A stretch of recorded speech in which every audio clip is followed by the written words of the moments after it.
siellä on homeita.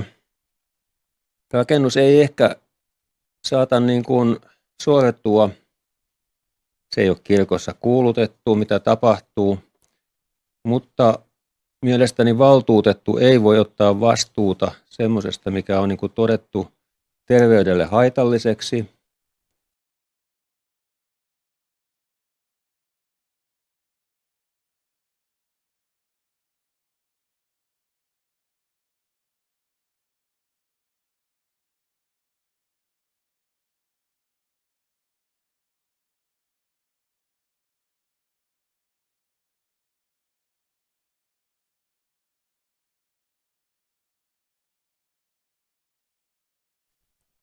Ja virkamiehiä ehkä tässä tapauksessa kuuluu myöskin kuunnella. Jos me tehdään päätöksiä sillä, että virkamiehet ei niin kuin saa päätöksiä läpi, niin minkälainen juttu tästä on?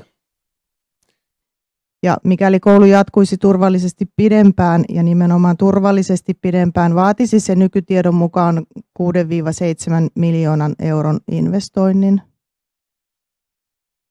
Olen pettynyt siihen, miten myöhässä valmistelut oppilaiden siirrosta ovat ja kuinka huonosti niitä oli valmisteltu ennen valiokunnan kokousta.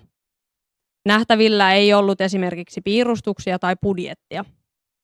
Valiokunnan kokouksessa teimme päätöksiä niillä tiedoilla, mitä sillä hetkellä oli saatavilla. Tämän jälkeen Hollolan kunnan virkamiehet ja kunnan hallitus ovat osoittaneet, että Tiilikankaan koulu on purkukuntoinen. Minusta olisi vastuutonta vaarantaa oppilaiden ja opettajien terveys epävakaassa rakennuksessa. Ja lähtökohtaisesti pitää niin kuin edelleen todeta tässä, että meille on siis kerrottu kunnanjohtaja ja siellä on myös teknisen puolen asiantuntija Reijonen on meille sanoneet, että koulu on 48% purkukuntoinen ja siellä ei ole turvallista järjestää opetusta. Lähtökohtaisesti meidän pitää siihen niin kuin uskoa, meidän niin kuin luottamushenkilöt. Ei minulla ainakaan ole minkäänlaista kompetenssia mennä sanomaan, että voiko siellä vai eikö siellä voi olla. Ja lähtökohtaisesti on niin, että tällaisia asioita, esimerkiksi tämä keskustelu nyt, mitä me käydään täällä, niin on osoitus siitä, että me ei tiedetä, mitä me ollaan oikeasti päättämässä. Eli tällainen koulu saadaan mahdollisimman nopeasti pois käytöstä, missä pienet oppilaat ja opettajat saattaa jossain tilanteessa, ja heissä saattaa kohdistua jossain tilanteessa tällainen onnettomuusvaara.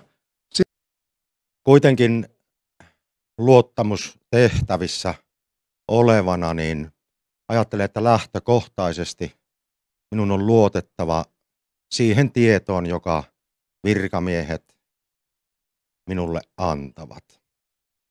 Ja kun kunnanjohtajan suulla olemme kuulleet sen, että